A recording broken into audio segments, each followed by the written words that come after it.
22 West. We are 22 West Radio, the next wave of K-Beats. 22 West Radio is 22westmedia.com and 88.1 FM KKJZ HD3 Long Beach, Los Angeles. Welcome, ladies and gentlemen, to the Golden Spotlight. I'm your host, Rob Flores, and we are broadcasting live from California State University, Long Beach. Yes, ladies and gentlemen, if this is your first time tuning in, this is the show where I interview people.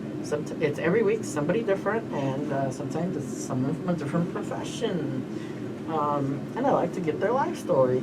So at this time, I would like my guest to please introduce himself. Hey CSU Long Beach, this is Tyler Hampong. I am an actor, writer, filmmaker in Los Angeles, and I'm so excited to be here. Thank you for inviting me. Cool. So, first thing I like to do is I like to start off with what was childhood like growing up? Where did you grow up? What was elementary like? Yeah, so I grew up in Ottawa, Canada, and I loved TV and film and acting. I was always a very artistic child growing up, and for a while I thought that I was going to be an artist or a painter because I always would just think of names like Leonardo da Vinci and think like I want to make a mark on history like that. Now, over the years, I discovered that I wasn't very good at painting or drawing, so I kind of switched gears and I made my way into acting still at an early age. I was about maybe sixth grade or so when I did my first acting role in an elementary school play. I was Santa, and it just kind of kept going from there, and I drew more interest in acting and started doing Shakespeare over the summer, as well as acting in high school, so it kind of became an obsession of mine, and my parents were very supportive, so that's kind of how I made my way to the States at the age of 19. Wow. So, in elementary, you mentioned which grade was your very first play again? Sixth grade. Sixth grade. Yeah. So, like, before that, were you in anything? Like, what were you I mean, as far before that, I think the only other thing would have been maybe making stuff with my friends, making little movies with a camera recorder, or doing the church play around Christmas time, whenever that came around. But other than that, I think that was about my first time when I really was in front of an audience, a big audience that wasn't just like a church gathering. Cool. And so in elementary, would you say you had a lot of friends? Did you keep to yourself? Were you an introvert? Did you always like to be outside? Yeah, I had a lot. I think I had a decent amount of friends at elementary school. I wouldn't say that it was a nice time for me. I was pretty happy with playing sports with all the other boys. We'd play basketball and soccer. So I had a pretty good time in elementary school. Cool. So how did the play come about? Like when you first played, like you auditioned, did your whole class have to do it? How did it go? It's a long time ago, but I think they just kind of divvied up roles based on I don't think there was any audition. They just kind of said like, you get to play this and you get to play this, and I just happened to play Santa in like the show about Santa. So that was pretty that was a pretty nice shining moment for me. And it was just it was a silly little Christmas play. It makes no sense. I'm sure if anybody recorded it, it's the worst thing that you'll ever watch. But I mean, it was fun for me. It was fun to be on stage the entire time. Cool. So your very first, when you transitioned from elementary to middle school, what was that like? Were you still over there in Canada? Yeah. I was in Canada until I was 19 years old. So I did elementary school, middle school, high school, a little bit of university in Canada. Middle school was, it was, it's funny, it's that transition period when everybody's going through changes in their lives, and I changed schools, so you kind of have to get new friends and learn how to adapt in a new situation. It's like a fish out of water story. And for me, when I went to elementary school, it was at this school called Educarium, which is a ridiculous name for a school, and it was in a strip mall. So it was a strange environment to have a school. It had only been there for, I think, 2 years before I joined, and then I'm pretty sure it closed a couple of years after. So I don't know how successful it was as a school. I only stayed there for 7th grade, and then I went to Ashbury College, which is where I spent 8th grade to 12th grade, which is kind of where I got more interested in acting. Cool. So you never had to deal with like bullies or anything like that, or? I think everybody has to deal with bullies, regardless of whether you consider yourself a popular kid or if you're or if you are kind of to yourself. I think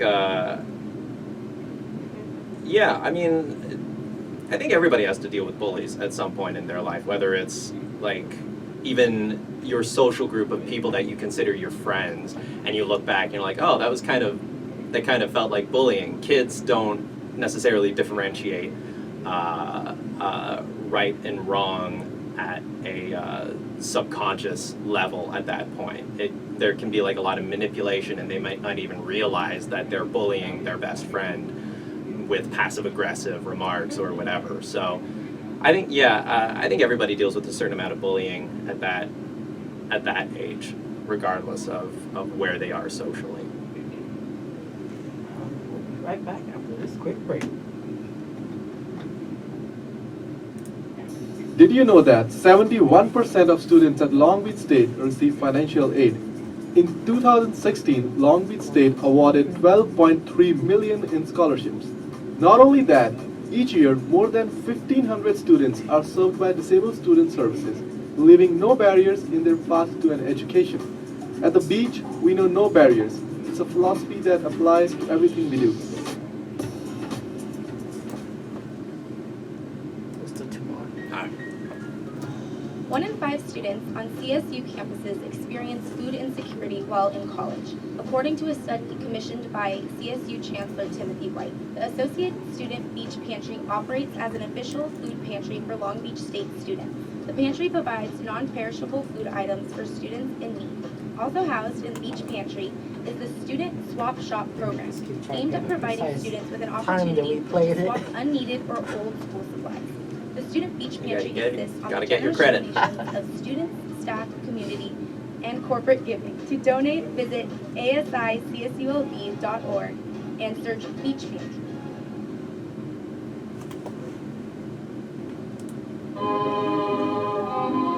Bonjour tout le monde. Is this what you think French music is?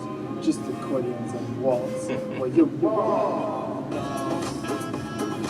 My name is Ricardo Alejandro Pulido, aka Francois, and I'm your host along with my lovely co-host Selene Castillera, aka Kaz, and we are Francois sur la radio, bringing you SoCal, CSULB, and 22 West Radio, all French or French-themed music, the good, the bad, the old, and the new, as well as info on CSULB's French Club and anything related to the French culture. Join us for un temps inoubliable, or an unforgettable time. You tune in every Tuesday from 9 to 10 p.m. A plus, mes chers amis, bonsoir et au revoir. Yours truly, Francois.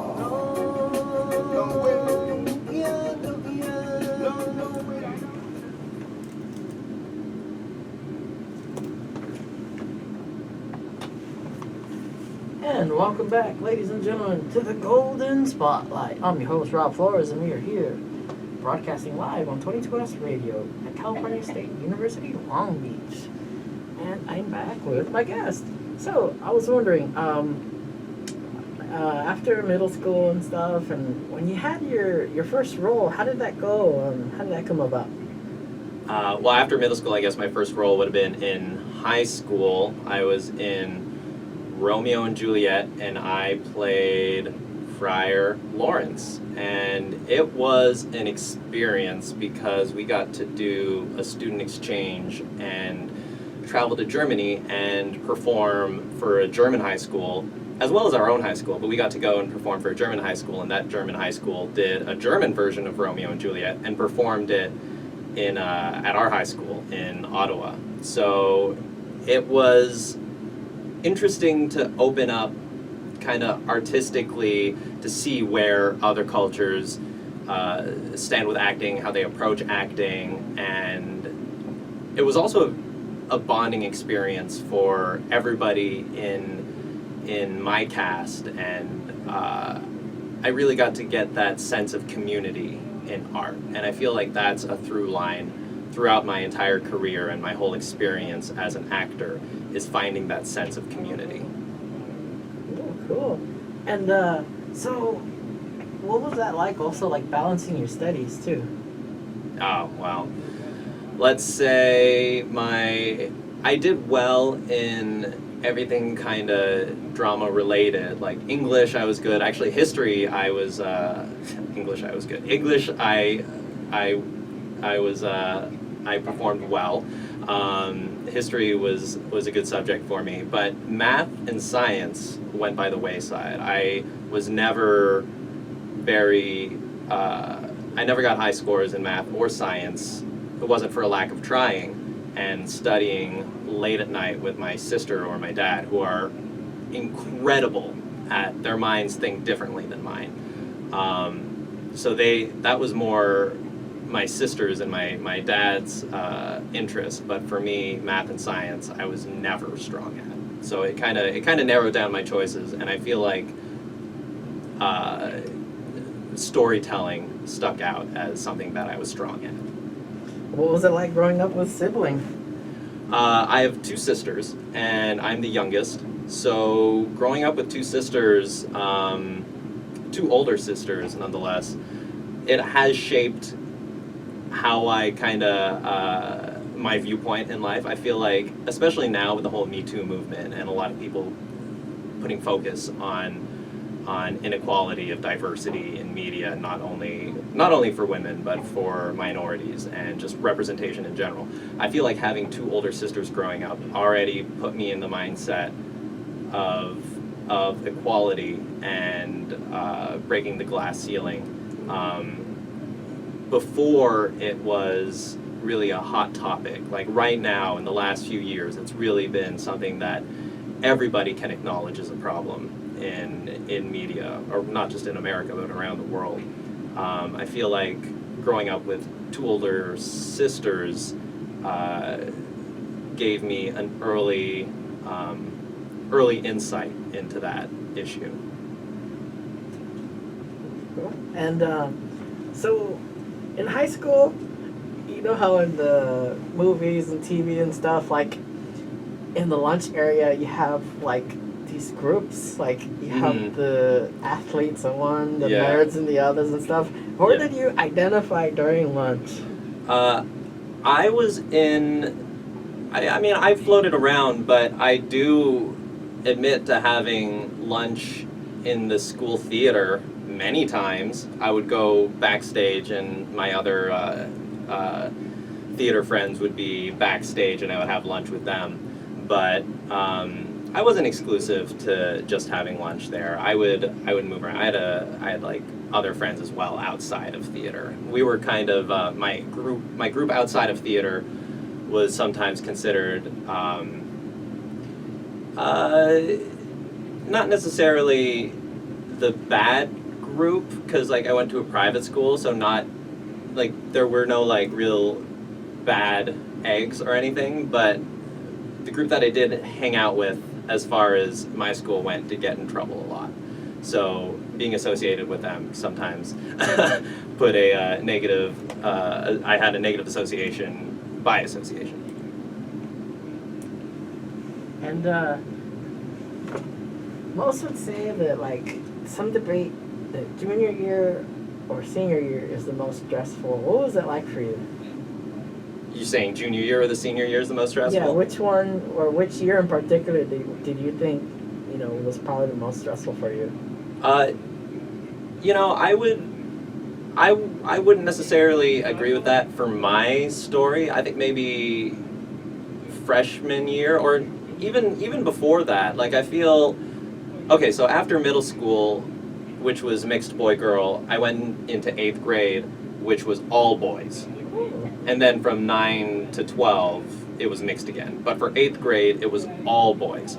And I think as far as my time in school, that was the most stressful because being used to having a mixed school, going back to only boys, it kind of felt like a regression in maturity. Not to throw men under the bus, but we're kind of immature when you put us all together. So being lumped in with a group of boys who had never been in school with girls, and it had been that way for like 8 years for them, it was stressful to kind of navigate that environment. How did that happen? The whole being in a school with only boys. Well, the school that the high school that I eventually went to, they do all boys. They've changed it since then, but they do all boys from grade 4 or from 4th grade to 8th grade, and then it's mixed from 9th to 12th. So it was a traditional all boys school, and in the same city that I lived in, there was an all girls school, and they're kind of like seen as like sister schools. So there was the all girls school that you would go to, or the all boys school that you would go to. They've both since integrated to a certain degree, but when I grew up, it was very much that's the girls' school, that's the boys' school. Oh, that's different. What was that like for you? Like, were the boys ever like, we want to see what the other schools are like just to see the outside, or? Yeah, there were a lot of hormones. I'll tell you that much. I mean, that's the thing. Whenever you watch, like, I can't think of any off the top of my head, but I'm sure there are tons of comedies or coming of age stories of boys in Catholic schools. And my school was a Protestant school. No, I'm sorry, Anglican school. It was an Anglican school. So it was, you go to chapel. When I started, you go to chapel every day, and by the time I left, it was once a week. So there was they tried to make it non-denominational, but there was always a very, Bible sort of spin on things, like an Anglican spin on their teachings. So it wasn't. It was different compared to how I've heard other people going through the public school system. And I went to the public school system from 1st to 6th grade. So it was very, very different for me personally making that transition. We'll be right back after this quick break. Affordable, professional, and located on the 2nd floor of the USU. Electric Hair has all of your nail and hair needs covered. For an appointment, call 562-958-4522. That's 562-958-4522. Students, are you looking for some free and exciting entertainment and prizes? All Long Beach State athletic games are free for all current We have any students with a questions? valid ID, and you They can changed win the prizes format for too. It just looks showing so up different. at Because it used to, I don't know why it does longbeachstate.com/students. that too. Go Beach.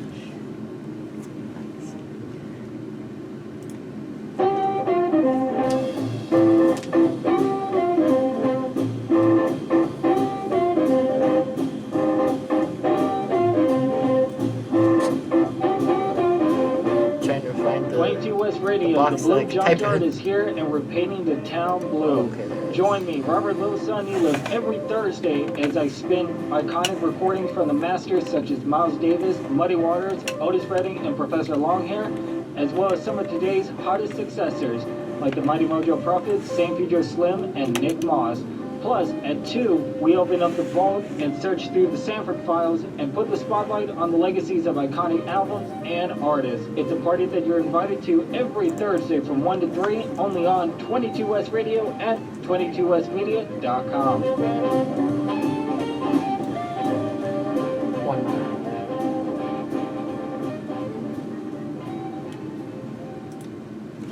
Got something on your mind? Talking about your mental health doesn't have to feel weird.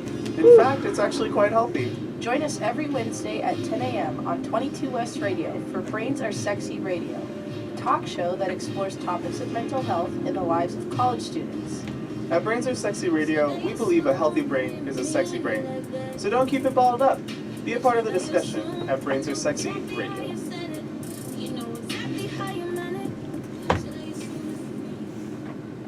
And welcome back, ladies and gentlemen, to the Golden Spotlight. I'm your host, Rob Flores, here at 22S Radio, located at California State University, Long Beach.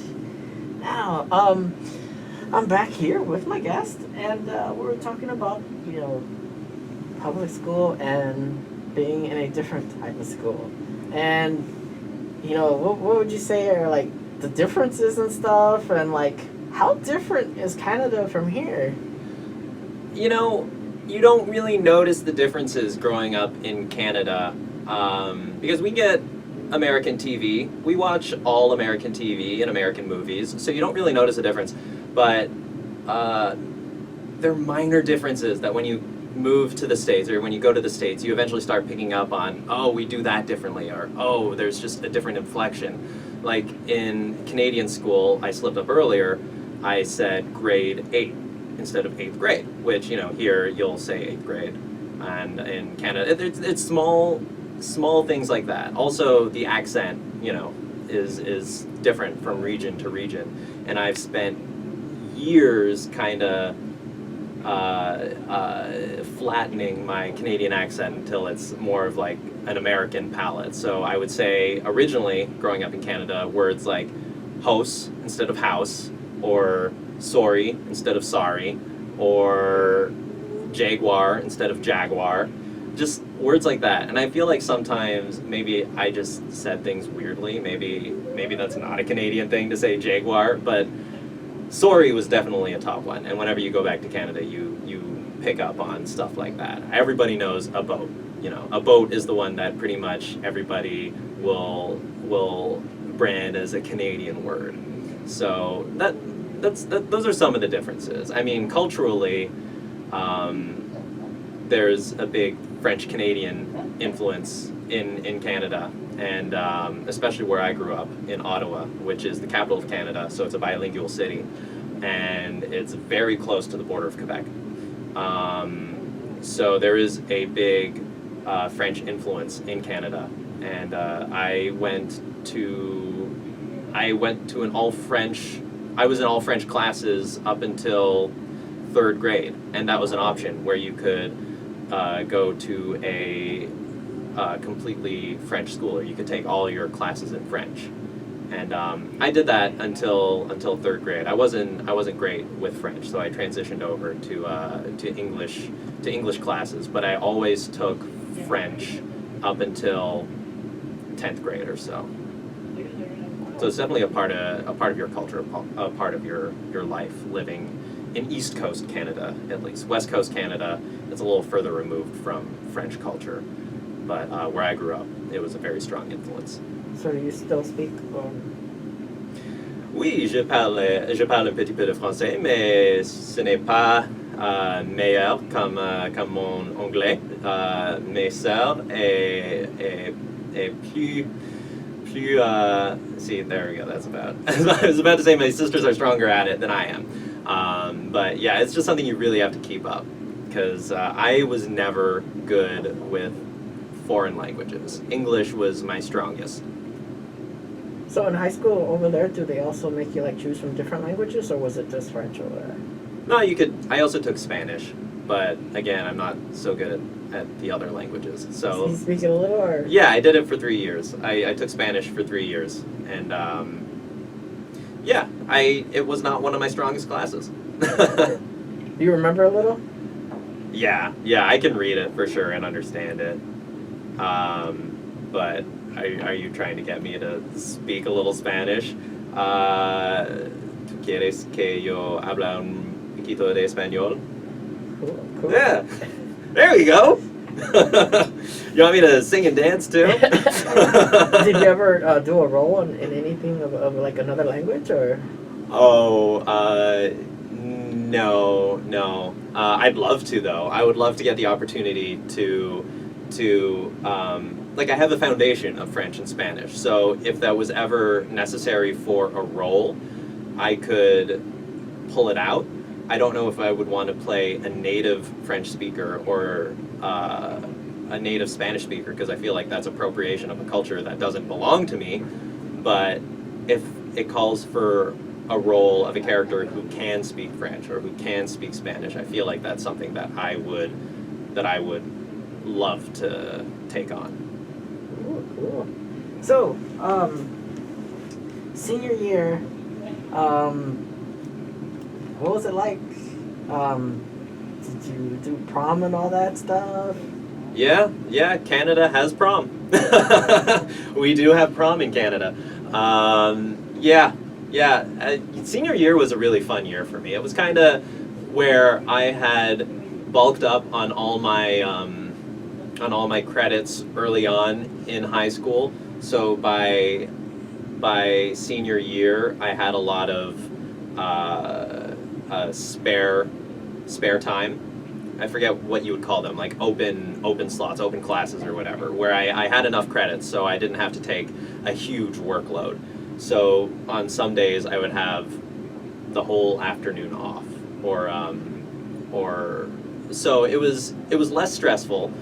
I got to be a part of more event organization for the school where I would like MC a talent show or something. And obviously I was still doing theater, and I had been doing theater for 4 years, so I was kind of known as the theater guy, and I was the cast leader of my year, which means that you're kind of like you're like the figurehead of the cast, and you would also help conduct warm-ups before a rehearsal, etc., etc. So I had found my place in my school ecosystem by senior year. Cool. So like as senior wraps up senior year, and people start asking themselves, what's next? What do I want to do? What was that like for you? I had already figured that I wanted to be an actor early on in my high school years. So it was more or less just finding the right post-secondary school for me. I had auditioned for a bunch of schools in the States, but the thing about Canada is that we don't have SATs as a requirement. It's not something that you spend a lot of time studying for. It's only if you want to apply for American schools. So my SAT scores weren't great. I didn't put a lot of focus on them, and as I said, my math and etc. skills aren't great. So it kind of hindered me as far as going to the States. So I went I majored in theater in a Toronto university called York University, and I was there for a year until I got accepted into the Lee Strasberg Theater and Film Institute in New York. So that is when I moved to New York City. Alone or? Yeah, I moved alone. I moved alone to New York City. So it was I had already lived a year on my own in Toronto, away from my family. So it wasn't too jarring because, Toronto is, let's say, one of our biggest metropolitan cities in Canada. So I'd gotten that experience. So moving to New York, there's a lot of pressure in the idea of New York, but I felt like I fit in right away because I was there doing what I wanted to do, what I love to do, and really enjoying the hustle of it. I really loved the energy of that city. Everybody has motivation and is moving to do something. So I really feel like I fit in New York, and that was when I really I really felt like I was pursuing something. I really felt like I was pursuing something at that point. One of the things I like to do also is get the timeline of like the jobs leading up to like where you are today. Like, how did you save up to be able to like pursue the dream of acting? Yeah, well, I did work. I did a few jobs in high school, but a lot of the time I worked for my dad doing photocopies and office stuff, and that would help a lot. I also worked as a ticket seller at a local fair one summer, but I had a lot of support from my family, both emotionally and financially, to make that move to New York. Oh, cool. So did you have a job already lined up though when you transferred over to New York? No, the thing is that when you are an international student, you're not allowed to work in the States. For me, I was on a student visa, so you're there purely for study. And after you finish your studies, then you can get a visa in the field that you studied. So everything that I do has to be in the field of acting. So I didn't. Suffice to say, I didn't have any job lined up when I moved to New York. It was all purely to focus on my studies. Cool. So being that you have to like audition and stuff, and work your way to like land roles, and you can be like competitive and stuff. Yeah. How did you get your name out there also? It's a lot of kind of grassroots, throwing your name out there and being your own advocate. A lot of actors will rely purely on their manager or their agent getting them jobs, but they only get 10% of your earnings because, as they say, they only do 10% of the work. You have to do the other 90% of the work, getting your name out there, mailing your headshots to casting directors, to producers, to agents or managers if you don't have one, if you want to get representation and get your name out there. Make your own content, post it on YouTube, post it on social media, and make sure people are watching it. Because if people aren't hiring you, it's because they don't know your brand. So you have to be confident of what your brand is, and you have to have a good representation of your brand in whatever you can put it on, whether it's Facebook, you just have to be confident of your brand and be able to use that as your marketing tool. Now, how did you make your way from New York to here? I lived in New York for 4 years, where I studied for 2 years and was acting and auditioning for another 2. And they say that in this industry, in the entertainment industry, all roads lead to Los Angeles. And I'm sure if I stayed in New York longer, I would have made my way out to LA regardless. It's just the nature of the industry.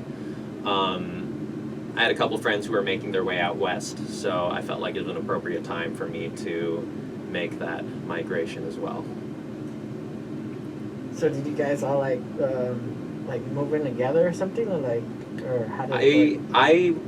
I moved in with a friend of mine who was living in New York at the same time as me as well, and my current fiance, who was my girlfriend at the time, She moved in with a friend of mine who I went to school with. So it's all a web of interconnected artists, which is the sense of community that I was talking about earlier. You find your community, and over the years, sometimes people drop out of the industry, and it gets seemingly smaller and smaller. But those are the people that are your strongest allies and supporters in this industry. And in life we sometimes face rejections and stuff. How did you deal with rejection? Rejection is a daily thing for actors. I mean, imagine, when a normal person looks for a job, they interview until they get that job, then they're at that job for a couple of years. Or like, let's say they work their way up that job until they retire. So it's like you just go through that interview process almost, for someone who's lucky, once in their life. For actors, even if you're successful, you're constantly interviewing or auditioning for something else after your current project is done. So rejection is just inherent in the industry. Regardless how successful you are, rejection is just a part of it. So I don't think you can necessarily take it personally. A lot of the times you can't help but take it personally, but you always just have to tell yourself that, they probably didn't hire me because their other lead has the same hair color as me. Or I look like the casting director's ex and she hates her ex, so they didn't want to hire me. Like there are the point of saying that is that there are a whole bunch of factors that are outside your control in getting the job. You just have to be the best representation of yourself and not try to fit the role they're casting, but come in as yourself.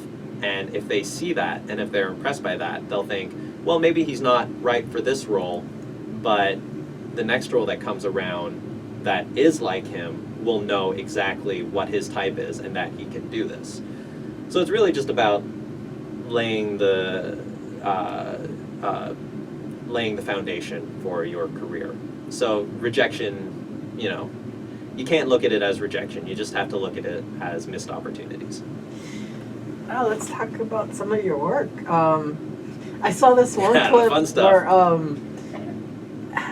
do I describe it? Like, I think you were talking about Pokemon and stuff like that. Oh, yeah.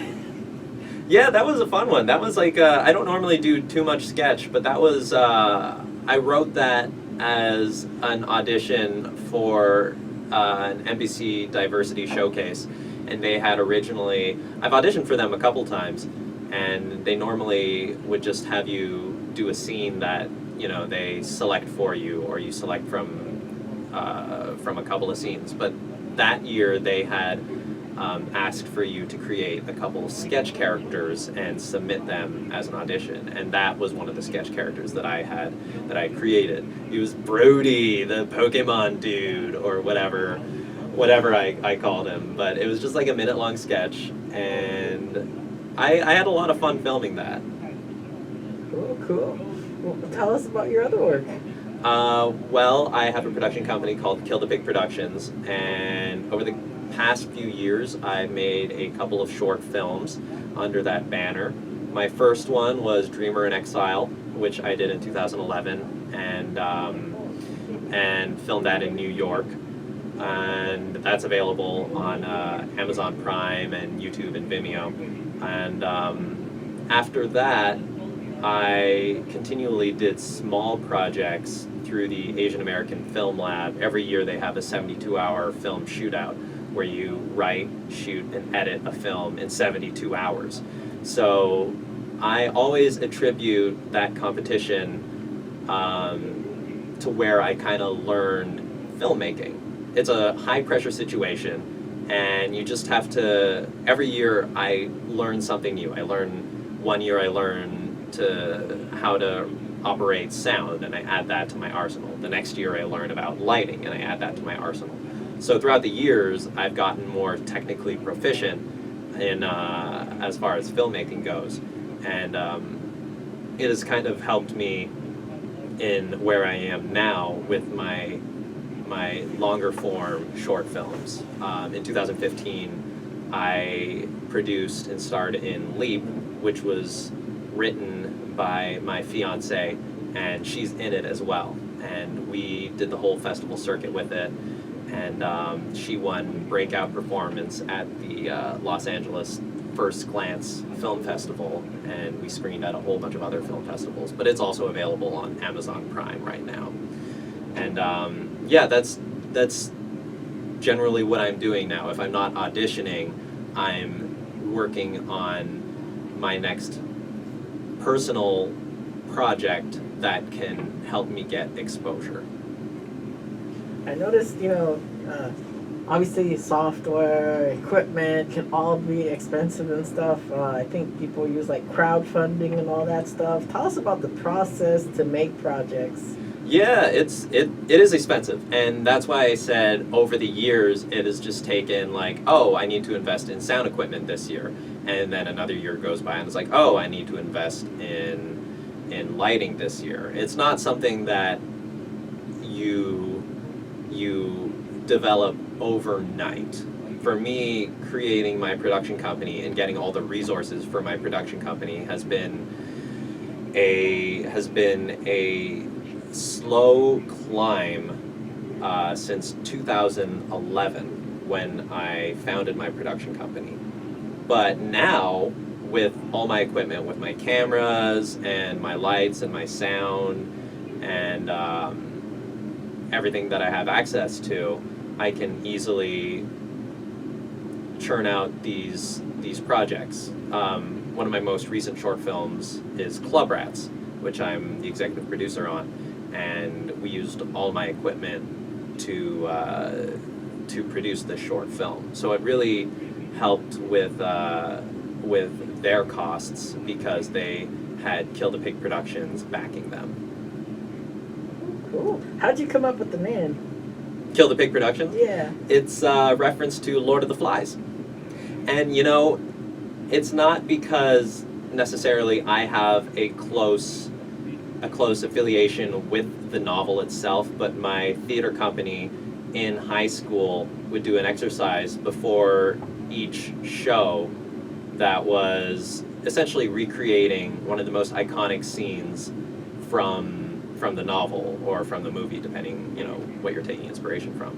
They had done, before my time, the theater company had done Lord of the Flies as one of their plays, and as a kind of like tradition in the school, they always recreated the scene where they kill Piggy in like homage to them, but also just to hype ourselves up because it's a really high stakes emotional scene, and it was like a kind of like a war cry before you do your show.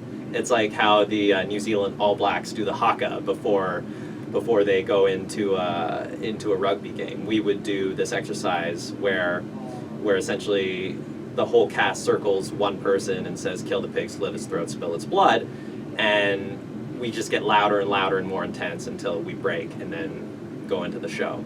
So Kill the Pig Productions is a reference to that. Cool. So tell me about also, it's always cool to, find somebody that, is a fan of pro wrestling. Because in the minds of some people, they think, oh, it's just kids that like wrestling. It's just kids. Right. I noticed your tag team championship here in the recording booth, and I had to mention it. Yeah, no, I do enjoy pro wrestling, and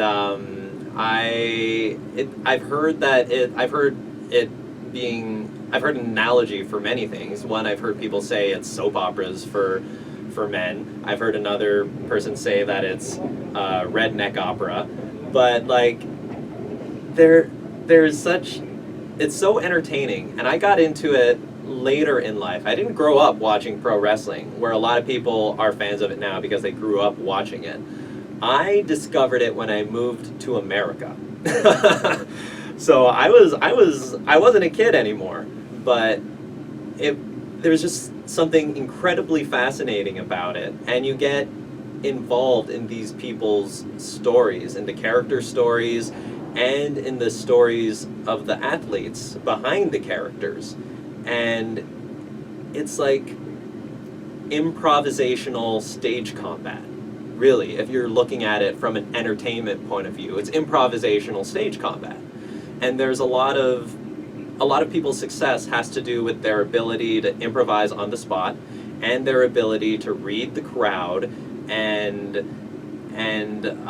adapt their promo, what they're saying in the microphone, to the crowd reaction. So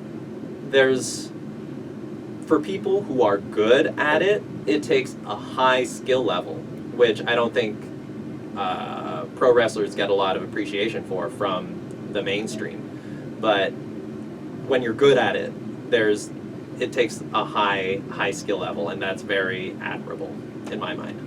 Cool. So when you first started watching, what kind of who were the big ones you watched and stuff? Well, I watched WWE, and I mean, right now, I guess it's great that Roman Reigns came back he had leukemia and he had to leave WWE to battle leukemia, and he just came back recently. And when him, Seth Rollins, and Dean Ambrose team up, they form The Shield, which is kind of when I started watching wrestling, is when they were incredibly popular. So seeing them back together is a little nostalgic for me. So CM Punk was still around at the time? CM Punk was still around. I got the tail end of CM Punk, and I loved watching CM Punk, really. I used to have a CM Punk hat, and now it's been a couple of years, so it's all dirty and I don't wear it anymore. But yeah, I was a big fan of CM Punk, and if we're going into the vault,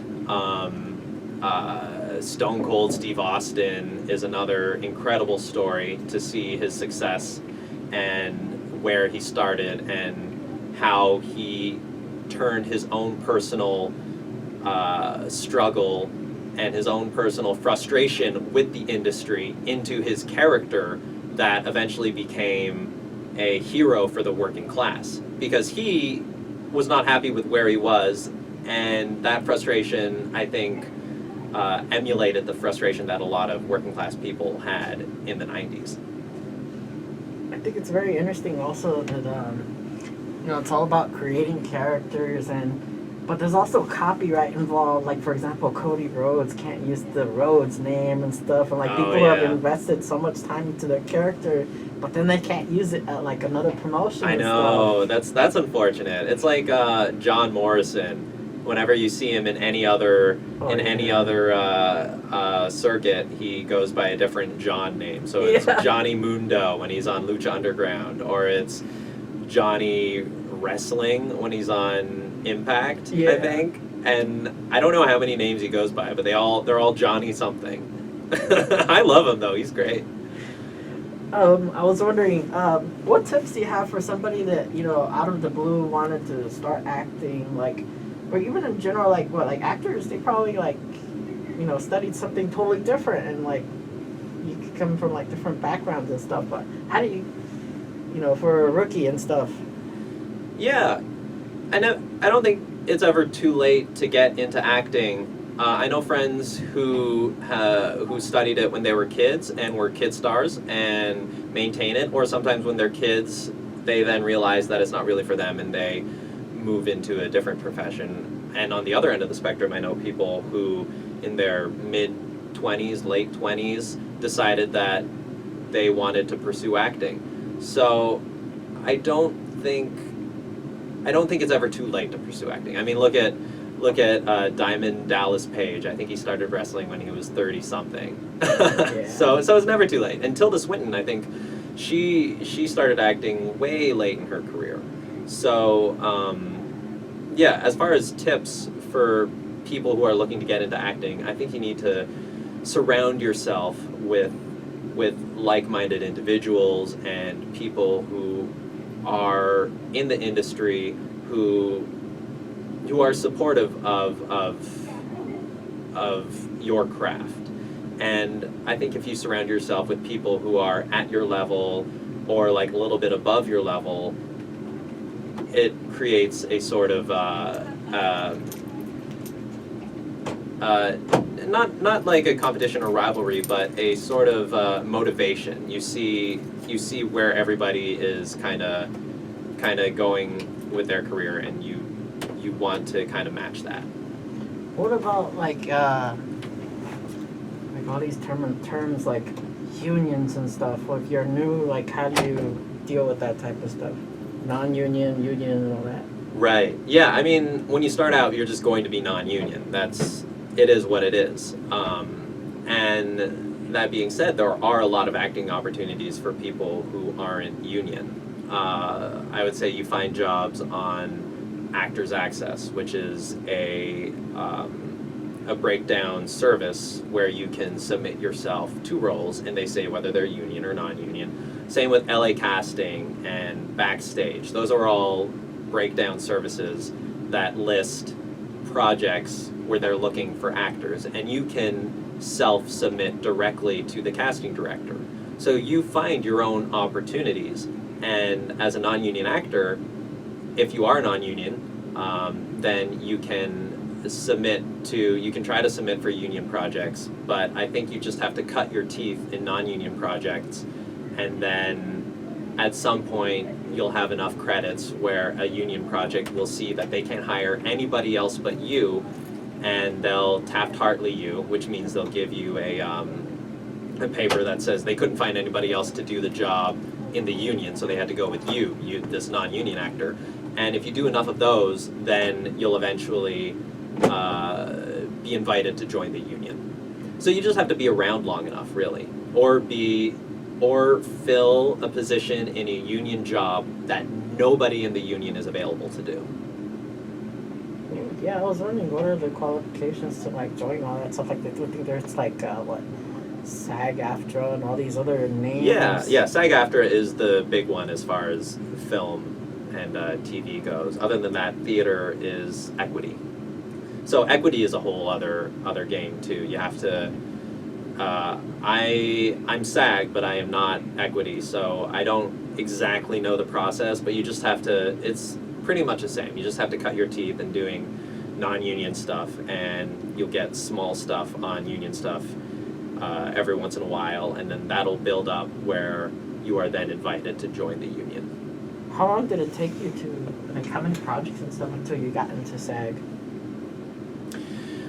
Oof, that's a tough question. I don't know. That's why it's tough. I have, I think, over 40 credits on IMDb, and a lot of them are before I joined the union. So I guess that many. Yeah. The other question I ask, and it's a two-part question, is where do you see yourself after retirement, and what would you like your legacy to be? Ooh, that's a fun one. I don't think I ever want to retire if I'm doing what I love. As like if I continue acting and if I continue filmmaking for the rest of my life, I don't think I'll ever want to retire. But as far as my legacy goes, I want to leave a collection of works that make people think, really. I mean, entertainment is valuable when it makes you reflect on your own life and think about the status quo and where you kind of sit in the status quo. And if I can create films or TV or what have you that makes people question the norms, then I feel like that's a good legacy. So, what about, okay, so if people don't have experience and stuff, is being extra, like, and also what is an extra, but, like, can that be a foot in the door with just trying to be an extra? Yeah, for some people, for sure. I've heard of stories where people who are extras get invited to have a line on the show if they've been an extra for a while, or if they have a certain look and they're like, and the casting director or producer on set thinks like, oh, this waiter should have a line when they drop off the drink. Just throw them a line, and then bing, bang, boom, you have an automatic in to the union. Yeah, doing extra work can be beneficial, but there are also people who do extra work who are professional extras, who are just there because it's easy work and for the paycheck. And my advice would be, if you're looking to get into the industry and be an actor by doing extra work, don't get distracted and caught up by just doing it for the paycheck and being a professional extra if that's not what you want to do. Cool. And so for headshots and stuff like that, like, did you just like, does it matter like specifically like how you go about it, or like, because I know that they mention like your headshots like your resume Yeah. and stuff. Oh, absolutely. Your headshot, it has to look like you. It has to be a good representation of who you are. It can't just be a beautiful photo. And sure, you can take a photo where, this applies more maybe to girls, but you can do a photo where like your hair's done up and you've got tons of makeup on. But if that doesn't look like how you look like when you walk into the room, it's not a good representation of who you are. You're going to get called in for the buxom blonde or the bombshell when you're really maybe not that type. So I'd say like you have to get a headshot that really represents how you look physically and what character you most portray. How can people contact you and find your stuff online? I am all over social media. I'm on Instagram at Tyler Hampong. Same with Twitter. It's at Tyler Hampong. And you can find me on Facebook. Same way. My name is very unique. And my website is tylerhampong.com, and my production company is killthepigproductions.com. Cool. I was wondering also, for wrestling, did you by any chance see what was it called? David Arquette's movie, the No, Ready to Rumble. I've heard about it. I've heard about it a lot. I have not seen it, unfortunately. My favorite wrestling movie though is The Wrestler. Oh, The Wrestler. Oh my God, yeah, and it has, it takes place in a universe where they don't really reference WWE. It doesn't really have to do with like that side of the world. It's a fictional universe where what's his name, Randy the Ram or something. Yeah. I heard Jericho was originally going to wrestle him. Oh, really? Things didn't work out with his Oh, schedule. that The would have actor. been nuts. I mean, I think it's better that Mickey Rourke wrestled a bunch of kind of indie people, and I mean, I feel like if you got a lot of recognizable wrestling faces in there, it would distract from the story of this beaten down man in this universe where he was at the top of his career, and now he's living in a trailer, and his family is destroyed.